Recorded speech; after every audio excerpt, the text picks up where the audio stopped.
Okay, so second take, actually third take on the video. So we're going to get into, in this video for the RC Dungeon, some stuff that I have finally started accumulating coming in, part-wise for the builds. Hold on a second, guys. I got to adjust the camera here. I'm sorry. I'm trying to get it. There we go. Okay, that's better.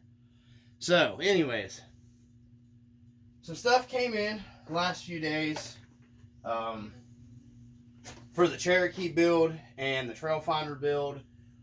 So this video, hopefully if I post them correctly and don't screw it up, the unboxing for the RC 4-wheel drive, the Trailfinder, the Marlin, and then I've already posted all the stuff for the Cherokee. So we're going to dive into the Cherokee stuff here real quick first. We'll get it out of the way. This might be kind of a little lengthy video, so if you guys don't want to watch it, it's just me going over parts that I got, and then the plans for both projects. So, like I said, if you guys want to skip this one, because it might get kind of long. But anyhow, where we're at right now, this is what happened. I had original plans for the Cherokee to do like more of a class 1 build on the Enjoyer Cherokee on the Gen 8 chassis, if you guys watched that video. So I had decided on going with a 4.1 tire for a 1.9 rim wheel for the Cherokee.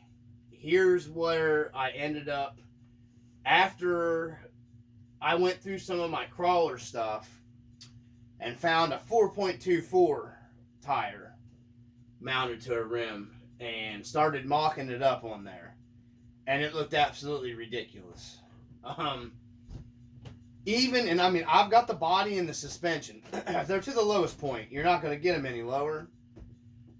It just looked almost like you put a 6-inch suspension lift in a Cherokee, and you're pour the Ford the proper size tires.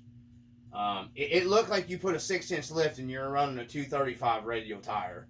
A stock tire that would come on a non-lifted Cherokee. That's just what it looked like. And that does not work. I do not want a great big fender well opening. It absolutely looks ridiculous to me. I can't stand it on the real thing, and it just looks stupid on an RC. I'm sorry, but it does. There's nothing wrong with having a smaller tire if it's proportionate to the size of the fender well.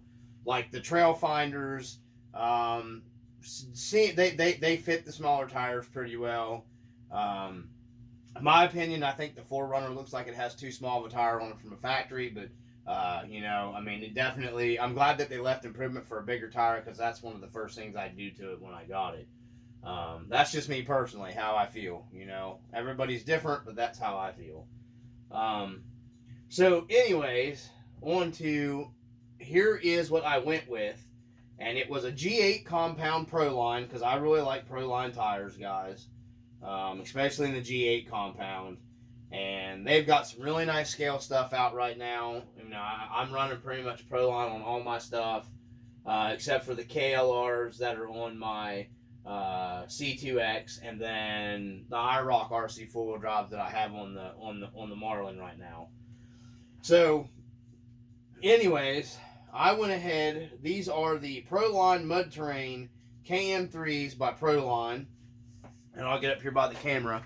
This is, mounted up to a Gen 8 V2, Red Cat Gen 8 V2 Scout factory rim, wheel, whatever you want to call it. It's a bead lock.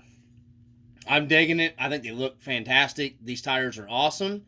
They make these in an XL, and I almost went and got them, but they're a 4.7, and a 4.7 is just too much tire for the Cherokee build. Because I wanted to keep it more scale side than going to, that size of a big of a tire. It just didn't fit that build either. So I needed something in between. So anyways, these were these. And what actually worked out in my benefit is, since these are a really good tire, and they are a 4.19 Class 1 tire, fairly locally, they are putting on the Beat the Creek this year to my state. It's between West Virginia, basically it's in Kentucky, but it's not real far into Kentucky. So if I do decide to go, which I was considering going, at least to just go and get filming for the channel since it's so close and it's outside, and the COVID crap has ruined everything RC that I usually go to for the last like 2 years, and it really aggravates me, and I'm tired of missing everything. I haven't even got to go to my new annual swap meet that I pretty much went every year since they've started, except for the last 2 years. It's very aggravating. So I was thinking about going up there, and it's like a 3-day event, and I was actually thinking about trying to just stay up there at least 2 days out of the 3. And then competing in their class 1, and then, maybe a class 2. I'm not sure. I just just go up to run the trails, because they have like 4.5, 5 miles of trails up there that you can run, which freaking looks awesome. But anyways, I got these. These will work for a class 1, and I can run these on my trail finder, the Marlin. And they actually look pretty good on there, even though they're a 1.9 rim. I really like them. These tires are almost the exact same, maybe just a teensy bit taller than the factory IROCs that are on the 1.7s on the Marlin. And I mean, they are minuscule taller.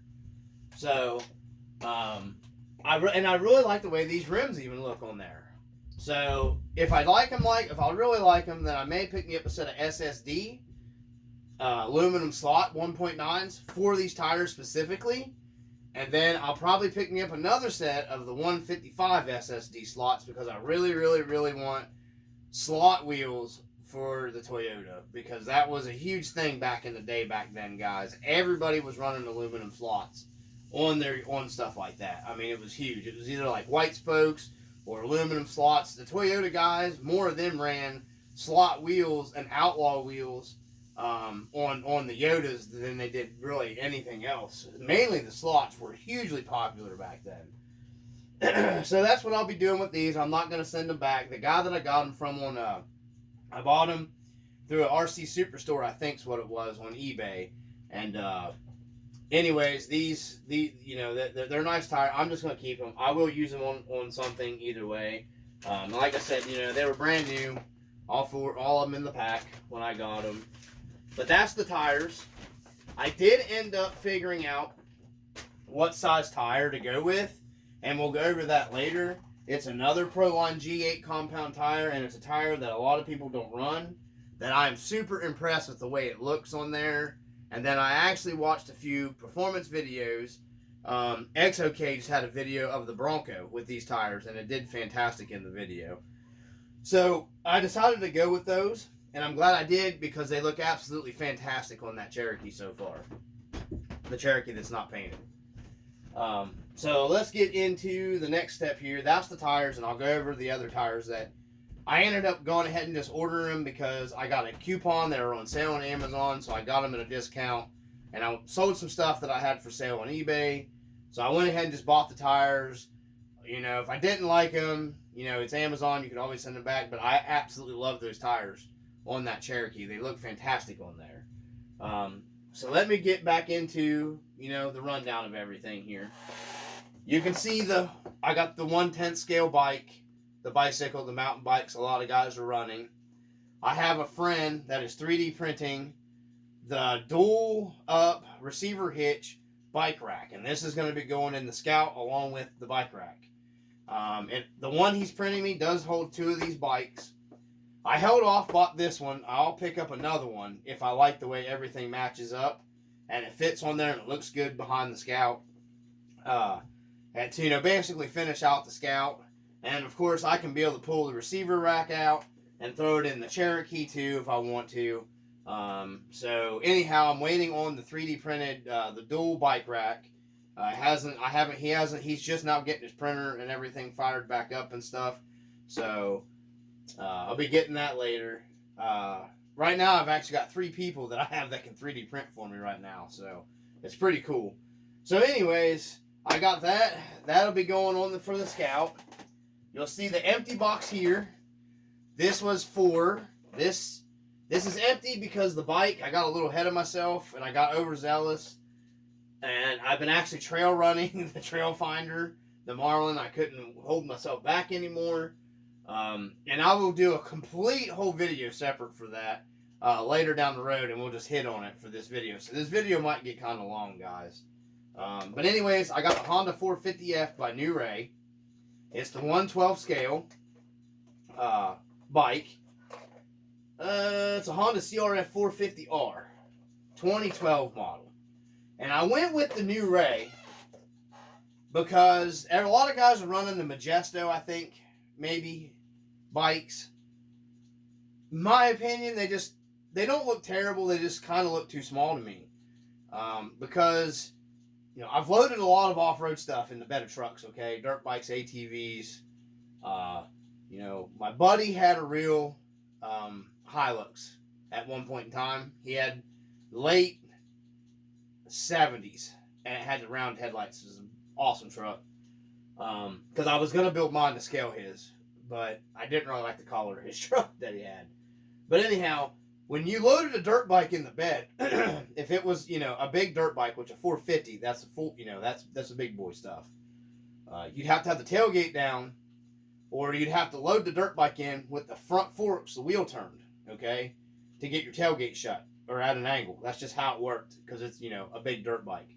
You know, he had a CR 500 at the time, which is basically equivalent to the size of the 450, pretty close to it. And, you know, most of the time you just left the tailgate down, you're ratchet strapped it, but you could get the tailgate closed in the short bed with it at an angle and the handlebars turned a little bit.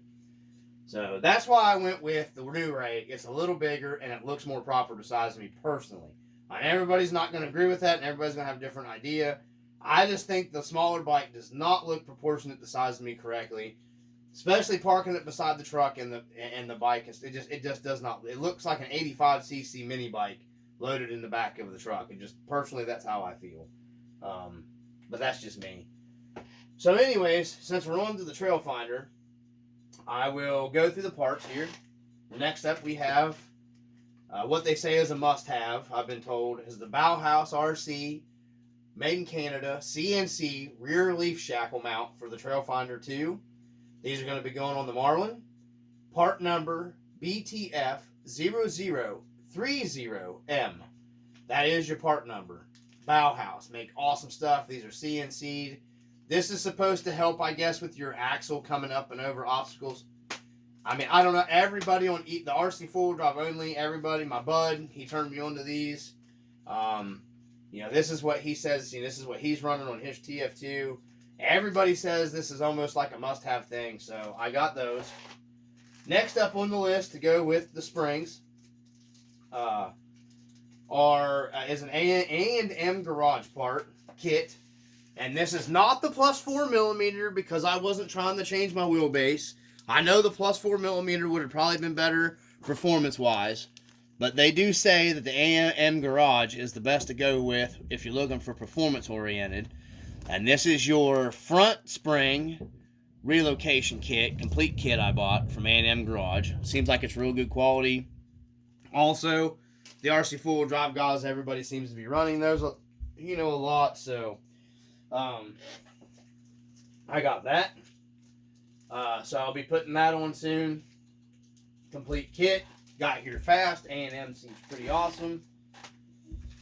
Also from A&M Garage, I got the anti-wrap bar, aka track bar, in the one-to-one world. A lot of people consider them I consider them a track bar, you know, scale RC world. They are a anti-wrap bar, which in the one-to-one world they equate to an anti-wrap bar also. I think it's just personal preference, whatever you want to call them. This is also for the Marlin. One of the things that I keep hearing is necessary. Also, if you're running like modified leaves and stuff, I'd imagine this would, your leaf springs, which I am now currently, and maybe possibly modifying more to get more flex. They say that this is almost a must-have part, so we will see. I didn't realize that this end part was 3D printed. I'll show you guys an up close of it here. You guys can see it. A&M Garage anti-wrap bar. That part is a 3D printed part. Should be just fine though, I'm sure.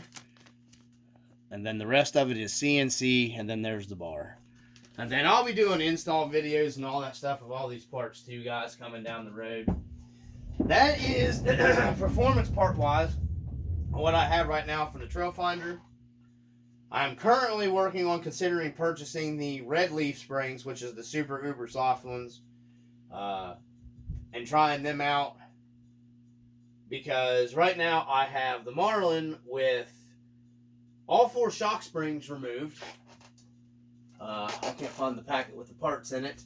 All 4, which is the main thing that you, performance mod that you do that's free. Remove all 4 shock springs out of your shocks. And then your smallest helper leaf that's on the bottom in your spring pack, you take that out. And it softens it up, then go out and break the leaf springs in, which I'm currently working on doing. I've got good flex I'm happy with the front. I still like to have, but they're still breaking in. I still like to have a little more flex in the back, and I really don't want to Chino mod it. So and you guys can YouTube or Google the Chino mod if you look that up. It's just tapering your axles. It's easy, or your leaf springs on your eyelets in to let your leaf springs kind of give you a little more articulation. Then you can do an O-ring. I don't want to do the O-ring or the Chino mod to them. So I'm looking at maybe the red springs. I'm not real sure. I'm not settled on it. It's just an option. I'm keeping my options open. Right now, I'm trying to focus on just get the Cherokee build straight through and done, which I'm having trouble. Some of my paint order got lost. I'm not saying whose fault it was. I have no idea. I've got like half of my paint order, and now the other half, for some reason, got lost. It never even left the state where I purchased it for some reason, and now they're trying to track it down. So, with going on to the Cherokee, I got my counterweight. These are the same ones that I'm running, the Benedict Harry's, and I know it's a stupid name, but the brass, the real heavyweight counterweights for your portals. I've got the Injora inside ones, which I'm running currently with the same ones. They match perfect on my Scout. These are for the Cherokee build. So I've got Injora brass inner portal covers, and then these are the outer portal covers. Both all coming. It'll all be brass. I may go ahead and add the Trill C-hubs to the front, and I may go ahead and get the Trill metal housings. I'm not 100% for sure yet. I'm not set on that. I have no idea. I'm not 100% because I'm waiting to get the paint finished on the Cherokee body before I dump any more cash into the Cherokee. So, because I am a little concerned with the paint. Because I've painted a lot. I've painted several one-to-one vehicles. I painted my personal Jeep. And, I even had people ask me to paint their vehicle for me after I painted it. But my thing is I paint with enamel paints. Which enamel paints, and I'll go ahead and start with this because that's what I'm leading into next. Enamel paints are almost like it's a one-stage paint. So you would sand, do your body work, and then you would lay your primer, okay? And then wet sand your primer, and then your top coat goes on, and you're done. That's enamel. Because enamel dries super hard, high gloss. If you're using a high gloss, that's how enamel works. You don't got to worry about a clear coat over enamel. It's how they used to paint all the one-to-one stuff back in the 60s, 70s, 80s. Enamel paint's easy to paint with. Personally for me, because I've painted so much with them. I decided to try to do this the right way with the Tamiya, however you say it. So in order to do that, you need their TS paints. You want TS, that's for their hard body, any hard bodies, ABS plastic stuff. Works on RC four-wheel drive, Tamiya, any of your hard body stuff.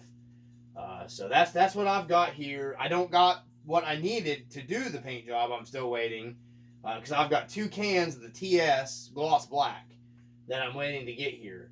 I did manage. They got me the flat black TS6. They got that in for me, and then they got me the TS13 in the clear.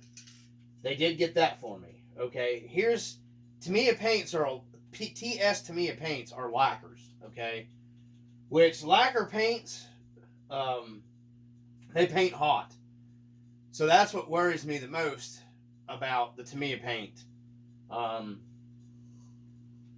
It's kind of, and then of course before I get into that, I got the fine surface primer because I always prime. Do your sanding, which I'll be wet sanding with like 500 or 600 grit to get the gloss off the plastic and so the primer can adhere. I'll be primering it 3 coats and then wet sanding it once it's cured and everything to wet sand it smooth, probably with 400 grit sandpaper, wet sand. That's what I always do if you're using spray cans. You really shouldn't go, in my opinion, any more than 4 to a 600 grit because then you start having back problems with it sticking to the primer. So I'll be doing wet sanding on the primer with 400 grit wet sanding because that's how you do proper, in my opinion, before you put the paint down. But anyways, what I was saying before, lacquer paints, they paint hot. So a lot of times you see paint jobs online and you'll see like orange peel or you get like crack shrinking with the paint and stuff, and it might come out kind of crappy looking. And that's what worries me the most with the Tamiya paints. Enamel does not do that. If you've got a good primer down for your paint to stick to, and it's a matched enamel primer with enamel sprays, it's a no-brainer. Almost anybody can paint with it, in my opinion. It might not come out with as high as gloss finish as your, this is a 2-stage, like an automotive grade paint. You've got base coat, clear coat, okay? You're not counting this as a 3-stage because your primer's your primer. You should always prime. So it's called a base coat, clear coat. Same as painting in a 1-to-1 car. There's no difference in it. Lacquer paint. Some of the newer cars were painted, believe it or not, with a water-soluble crap. That, in my opinion, is garbage. That's why a lot of the paint you see on newer vehicles, the clear coat peels and stuff off of. A lot of it doesn't hold up under hot weather condition and sun and stuff. The lacquer paints paint hot, man. So that's what's got me worried. But, I'm doing it. I've watched like tons of videos, and I've painted a lot before, so I'm hoping it equates down into I should be fine. But it does stress me out because I don't want to mess that body up. I mean, I can always sand it back down and repaint it again. I just don't want to have to go through that. And my fine brush details, I got the flat to do the trim around the windows because I am painting it gloss black. So I want to go around. Cherokees have that, flat looking black trim around their window stuff. So I got that to go with that. I got the Tamiya Extra Thin, the bonding cement. Mainly got that because all of my turn signal marker lenses were falling out of my RC 4-wheel drives. And if you bond that, this does not hurt clear plastic, guys. So that's why I went with this to bond my markers and stuff back in. And you'll break something else before they come back out with this. This is the good stuff. Quick setting. It doesn't take no time hardly at all. It's, not real expensive. You get a pretty big thing of it. Lasts forever. This is what I recommend you use for that if you're doing hard body stuff. Plus, you can do hard body repairs. You can glue stuff to your hard body. This is what you want if you're doing hard body stuff for cement. Hopefully, I don't end up using it, and when if I crack them, you can use it to fill. This you can't really use fill the cracks. You can fix the crack and then put Tamiya filler over the cracks to sand it. But anyways, that's why I got this for. And then I may try to glue the windows instead of using the hot melt glue, because that's what you're supposed to use in the Cherokee to put the windows in. I'm not too keen on that. I'm thinking about trying this, and then once that's put down, I will go over it with a 2-part clear epoxy that's safe for plastics and seal them on, because I do not want those windows coming back out or getting broken. I hate the fact how they. I mean, I love the window setup because it's nice. There's a lot of different stuff you can do with it, but the glue-in thing, I'm not a huge fan of. I wish they'd have made it some kind of screw-in, bolt-in, something of that nature. Since we're on the glues, I picked up, just to have, this Loctite super glue, universal, single-drop applicator, multi-surface pen. Was cheap at the dollar store because I was out of this stuff, and I use this for, various other things. Also, something you can use to put your windows in that Cherokee would be this E6000. It's similar to shoe goo, but dries a little different. And this crap does not hurt glass. You can glue to glass and like heavy clear plastics. It doesn't eat through it, turn it yellow or anything. This stuff's safe to use on all that. I actually fixed some masonry and glass for my mom with the E6000. It's fantastic stuff. You can find it in your arts and crafts sections and everything. So that's it for the bonding stuff and the paint. I'm going to move some of this out of the way. Once I get my black, gloss black Tamiya paint, I will be doing stages of the paint videos for you guys. It's probably going to have to be painted in the office where I work because I need heat to do this properly, and I want it to come out really nice without having to do a bunch of buffing. Because if I do get orange peel and crap, I'm going to be cutting and buffing like you do with a real one-to-one paint job, and that stuff really annoys me. I hate cutting and buffing. I can do it. It just it annoys me big time. Just because it's tedious, time-consuming, and you have to be super careful. But I also know how to do that, too, if I end up having to. So, but anyways, that's enough with the paint and bodywork stuff. On to the next. I can't advertise this guy's stuff enough. Twisted Tree RC, guys. If you're wanting a scale antenna, you cannot get any better if you want a whip style antenna. Twisted Tree RC, man. This guy makes the best. My buddy sent me the links to this. In my opinion, he's got the best antennas. I don't care. Anybody says. Those cheap ones you can buy off Amazon, like I'm running on the TRX4, they're nice. And they're cheap. These aren't much expensive. They're 11, 12 bucks. And then now he's charging shipping, but hey man, everybody's got to eat.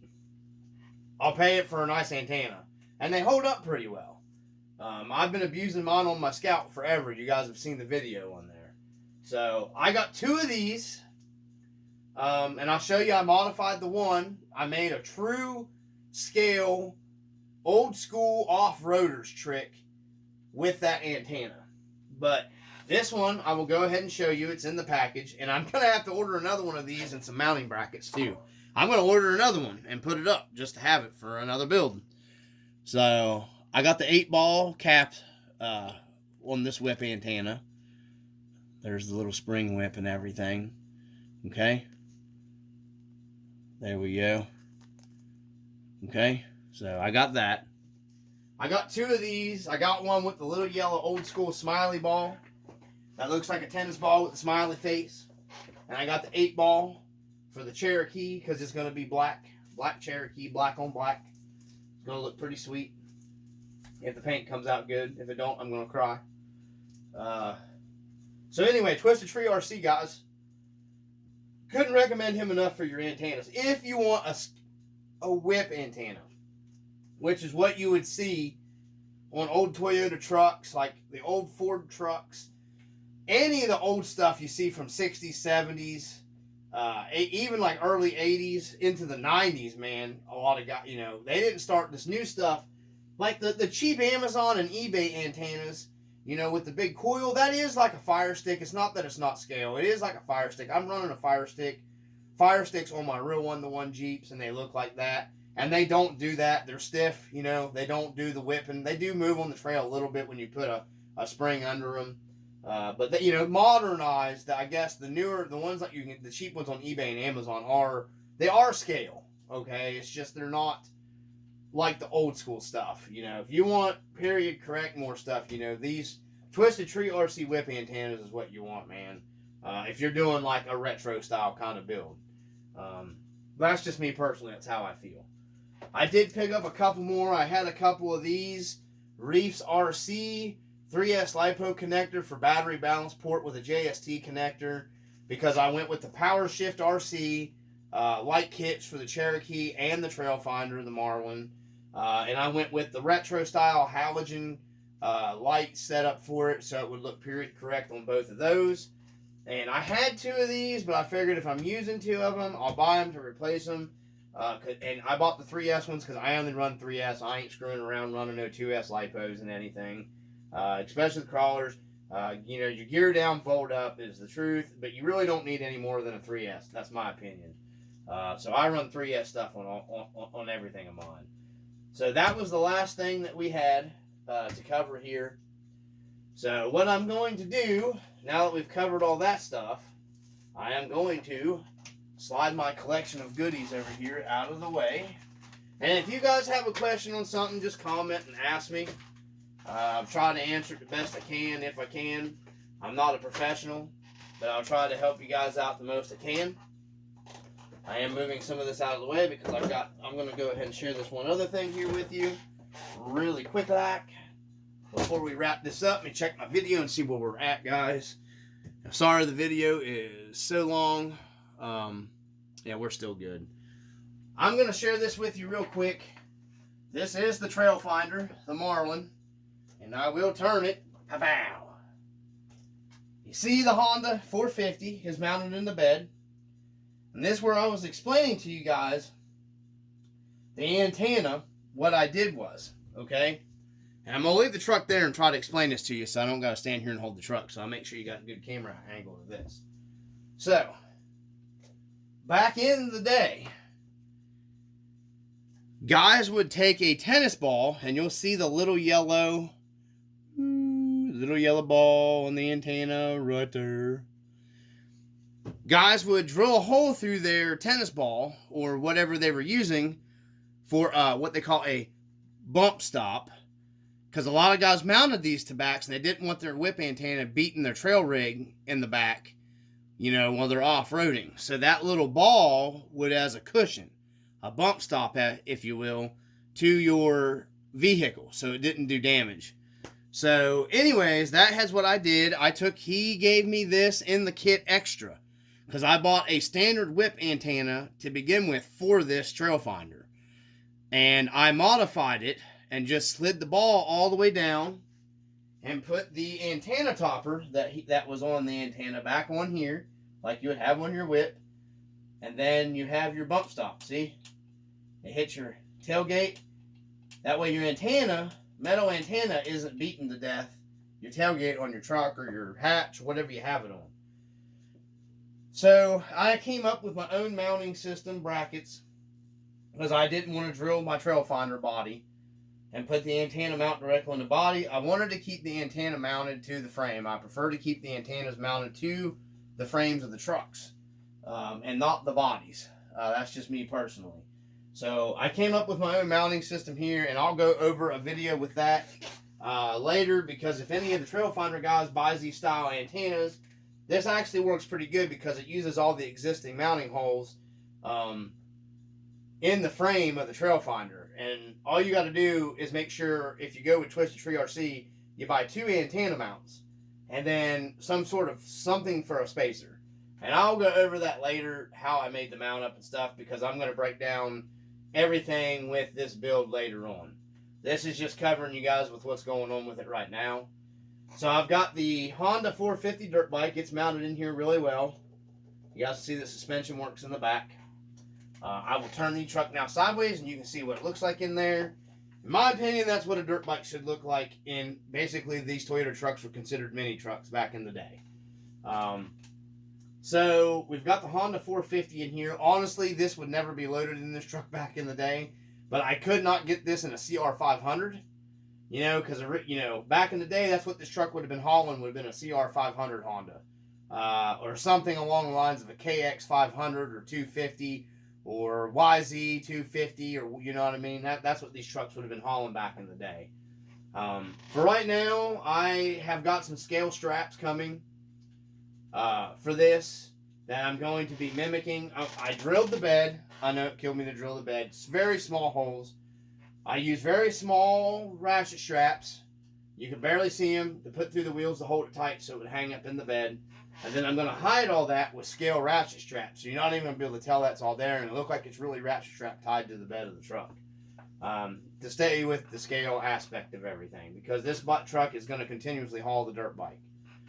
Later on down the road, I may add another dirt bike. I'm not real sure yet, 100%. So... anyways, that's where we're at with the trail finder. Like I said, I just want to share with you guys, I do got the bike mounted. I have been trail running this thing. I'm going to have to quit because I have plans on doing a paint job. Let me make sure we're still recording because my camera usually shuts off when I get so far. We're still recording. And I'm not going to do this. This is going to be the end of the video here, guys.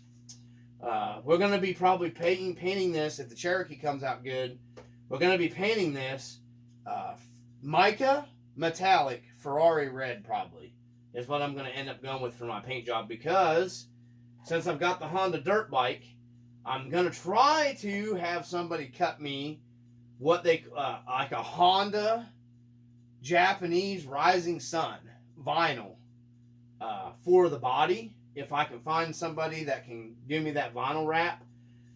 So I was thinking about doing like something here on the hood, and then maybe like the Rising Sun thing over. I mean, I'm not sure, but I am going to go with the mica Ferrari. It's metallic red. That's what the paint, if I do decide to paint it, that's what we're painting it, because it's going to stay red to go with the Honda rivalry, however you say it. You're set up with like your decals. That's just something that I thought would be really cool. You know, I thought the Rising Sun thing would look pretty cool on this truck. I'm going to be changing out the front bumper out eventually. It'll be a little while. And then I will be getting probably this same bumper, but in the metal one from RC Full Wheel Drive, because I like that. It keeps my bed from getting beat apart, my taillights from getting knocked out. So I really like that bumper on there, honestly. I'm thinking about bed lining my plastic Marlin roll bar, and then coming up with my own mount system here for some lights later on down the road. I haven't decided yet what I'm doing with that, but I'm thinking about trying to, because I don't really like the cheap plasticky looking look on the roll bar. That's just me. I have an interior coming for this, and I'll go over another video of the stuff as stuff comes in for you guys. I plan on I have the aluminum body mounting post already here. My buddy was sending me links to that stuff, and I was like, yeah, I had that left over from my original Trail Finder build. And then I'll probably get ahead and pick these up in the RC Full Wheel Drive, the steel ones. I want to upgrade from the plastic to the metal ones for that. And then everything else, this is the flex that I've managed to get out of it, guys. It's not fantastic. You can see it's better than it was factory. It had absolutely no flex. That's what I mean, and the springs still weren't broke in all the way. But that's what I got from taking the 4 shock springs. The back is still, I think, still breaking in. The front, you can see my flex is actually pretty good in the front here. Which I don't need a ton because it's a leaf spring truck, guys. So you're only going to get so much. But I would like to have a little bit more. So I went through, Loctited everything, made sure everything was greased. I've hit the trails with it a few times. I do love the little truck. But I'm just working on ways to make it my own. So that's what we got from the RC Dungeon going on, guys. I know there's a lot. I have a bunch more videos coming to you. I'm sorry it was such a long video. But anyways, from the RC Dungeon, as always, I hope everybody's well and doing well. Peace.